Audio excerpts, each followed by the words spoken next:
আপনারা শুনেছেন, ভয়ঙ্কর ডেঞ্জারাস একটা ক্যারেক্টার।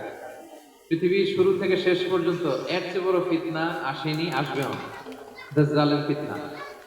সে তার এক চোখ থাকবে, আরেক চোখ এরকম বন্ধ থাকবে, এখানে লেখা থাকবে কাফারা। কোনোভাবেই তাকে দমানো যাবে না, হত্যা করা যাবে না। আল্লাহ নবী ঈসা আলাইহিস সালাম তাকে হত্যা করবেন। দাজ্জাল আমাদেরকে যে সমস্ত জিনিস দিয়ে ফিতনায় ফেলবে, ওই ফিতনাগুলোর সলিউশন আল্লাহ তাআলা সূরা কাহাফের ভিতরে রেখে দিয়েছেন। দাজ্জাল চারটা জিনিস দিয়ে আমাদেরকে ফিতনায় ফেলবে। ট্রায়াল অফ ফেথ, এক নম্বর। ইমানের পরীক্ষা সে আমাদেরকে ফেলবে, আমাদের বিশ্বাস নিয়ে ছিনিমিনি খেলবে সে। এটার সলিউশন আছে সূরা কাহাফ, আমি বলবো আস্তে আস্তে। দুই নম্বরে দাজ্জাল আমাদেরকে ফিতনায় ফেলবে, দ্য ট্রায়াল অফ ওয়েলথ, সম্পদ দিয়ে সে আমাদেরকে ফিতনায় ফেলবে। তিন নম্বর, দ্য ট্রায়াল অফ নলেজ, জ্ঞান দিয়ে সে আমাদেরকে ফিতনায় ফেলবে। চার নম্বর, দ্য ট্রায়াল অফ পাওয়ার, ক্ষমতা দিয়ে সে আমাদেরকে ফিতনায় ফেলবে। দাজ্জাল চারটা জিনিস দিয়ে আমাদেরকে পরীক্ষায় ফেলবে। কয়টা? এক হচ্ছে ইমানি পরীক্ষা, দুই হচ্ছে সম্পদ দিয়ে পরীক্ষা, তিন হচ্ছে জ্ঞান দিয়ে পরীক্ষা, চার হচ্ছে ক্ষমতা দিয়ে পরীক্ষা। সে ইমানের পরীক্ষায় আমাদেরকে ফেলবে। সে এসে বলবে আমি তোমার রব, এবং এটা প্রমাণ করার জন্য যা যা দরকার আল্লাহ তাআলা তাকে সব দিবে। সে সব করতে পারবে। সে বলবে আমি তোমার রব। যদি বিশ্বাস না হয়, তোমার বাবাকে যদি জীবিত করে বিশ্বাস করবে? অনেকে বলবে হ্যাঁ, আমার আব্বাকে জীবিত করে দেখান। তো তার বাবাকে ঠিকই সে জীবিত করে ফেলবে। আসলে শয়তান তার বাবার সুরাত নিয়ে সামনে দাঁড়াবে। আরে তাই তো, এটাই তো আমার বাবা, এটাই তো আমার দাদা। মানুষ ফিতনায় পড়ে যাবে, ইমানের ফিতনায়। সে ভাববে আসলে এটাই বোধহয় আমার রব। এবং তাকে এত ক্ষমতা দেয়া হবে, তার ডান দিকে থাকবে জান্নাত, বাঁ দিকে জাহান্নাম। তার কাছে আল্লাহ এটা দিবে। যে তার কথা শুনবে তাকে সে জান্নাতে ঢুকাবে, কিন্তু জান্নাতে ঢুকে সে জাহান্নামের শাস্তি ভোগ করবে। এটা তো বাইরের মানুষ বুঝবে না, অ্যাপারেন্টলি এটা জান্নাত। আর যে তাকে মানবে না, তাকে সে জাহান্নামে ফেলবে। জাহান্নামে ঢুকলেও সে জান্নাতের নাজ নেয়ামত ভোগ করবে। তাহলে এই যে ইমানের ফিতনায় সে ফেলে দিবে আমাদেরকে। তো ইমান কি করে বাঁচাবো, এটা সলিউশন আমি শোনাবো আপনাকে। দুই নম্বরে, সে আমাদেরকে সম্পদ দিয়ে ফিতনায় ফেলবে। যার যা লাগবে সে তাই দিতে পারবে, যা লাগবে। সে যদি আকাশকে বলে আকাশ বৃষ্টি দাও, যাকে তারা মানবে ওই এলাকায় বৃষ্টি হবে, সুজলা সুফলা শস্য শ্যামলা হবে সে সমস্ত এলাকা, ফল মূলে ভর্তি হবে, বরকত আর বরকত। আর যে এলাকার লোকেরা, জনপদের লোকেরা তাকে মানবে না, সে বলবে ওখানে বৃষ্টি হবে না, হবেও না।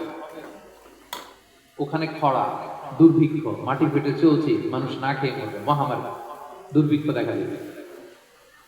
তখন বিশ্ববাসী মনে করবে এটাই বোধহয় আমাদের রব। তার মানে সম্পদ দিয়ে ফিতনায় ফেলে দিবে। তিন নম্বর হচ্ছে নলেজ, তার জ্ঞানের কাছে গোটা বিশ্ব হার মানে।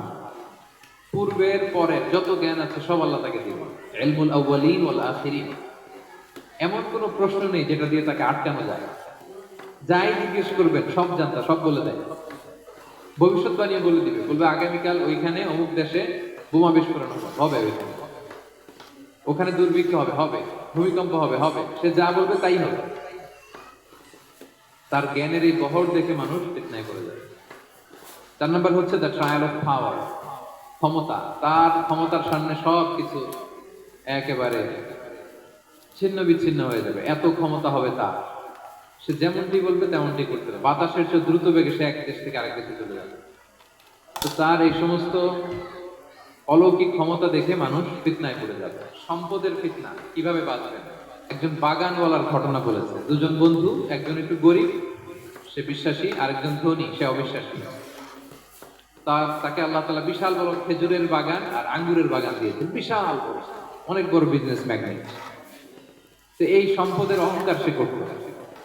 সে প্রায় তার গরিব বন্ধুকে বলতো যে তোর চেয়ে আমার সম্পদও বেশি, সন্তানও বেশি, জনবল বেশি, লোকবল বেশি, অর্থবল বেশি, সব বেশি।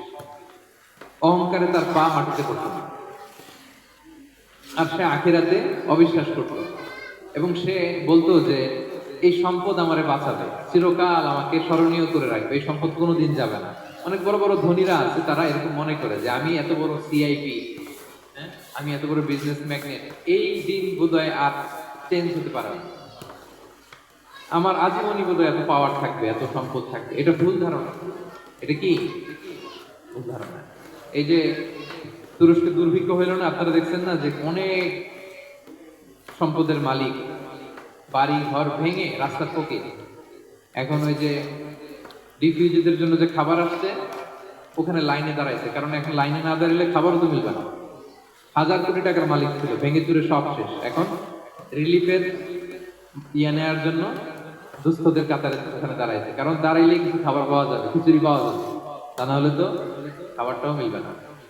এই যে বঙ্গবাজারে আগুন লাগলো আমাদের বাংলাদেশে, 20টা 25টা দোকান ছিল অনেকের যাদের অন্যান্য বিজনেস আছে তারা হয়তো সার্ভাইভ করতে পারতেছে, কিন্তু এমন অনেক ব্যবসায়ী ছিল সব শেষ, জ্বলে পুড়ে তার টাকা পয়সা পুঁজি স্বপ্ন সব শেষ। তো ধনীকে গরিব বানাতে আল্লাহর 1 সেকেন্ডও লাগে না। ওই বিশাল প্রাসাদ থেকে টেনে ভাঙ্গা থালা হাতে দিয়ে রাস্তায় নামাইতে আল্লাহ কয় সেকেন্ড লাগে বলেন তো?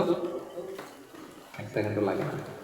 তো এই লেসনটা কিন্তু আমাদের নিতে হবে। এবং ওই ব্যক্তির নসিবে তাই ঘটেছিল, সে যখন অহংকার করতেছিল আল্লাহ তাআলা আকাশ থেকে উসমান একটা আগুন পাঠালেন। ওই আগুন এসে তার আঙ্গুরের বাগান, তার খেজুরের বাগান, বিশাল মাইলকে মাইল এই বাগান জ্বালিয়ে পুরো মুহূর্তের মধ্যে সারকার করল। এবং মুহূর্তের মধ্যে সে পথের ভিখারি, ফকির। এই ঘটনাটা এনে আল্লাহ তাআলা সম্পদশালীদেরকে রিমাইন্ডার দিলেন যে এই সম্পদের ফিতনায় তোমরা পড়ে যেও না। আমরা সম্পদশালী হলে বাস্তবতা অনেক সময় ভুলে যাই।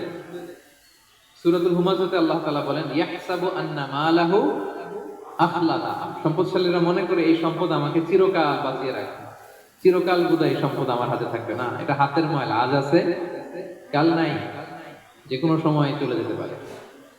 এটা হচ্ছে ম্যাটেরিয়ালিস্টিক আউটলুক, বস্তুবাদী চিন্তা থেকে এই আমাদের ধনী ভাইদের এই সমস্যাটা হয়। ভোগবাদী চিন্তার প্রভাব আর কি। সম্পদ যখন হাতে থাকে ধরাকে সরাজ্ঞান করে, মনে করে যে সবই আমার কন্ট্রোলে। না, আপনারে ওই গরিবের কাতারে আনতে, ওই রিলিফের সম্পদ নেয়ার জন্য ওই লাইনে দাঁড় করাইতে আল্লাহর 1 সেকেন্ড হাত পাতে, এটাতে ছোট করা যাবে না। গল্পটা আল্লাহ ভিন্ন করতে আল্লাহর 1 সেকেন্ডও লাগে না। ওইদিকে আমি দাঁড়ায় হাত পাততাম আর উনি প্রাইভেট কারে বসে থাকতো, আল্লাহ চাইলে এরকম করতে পারতেন না?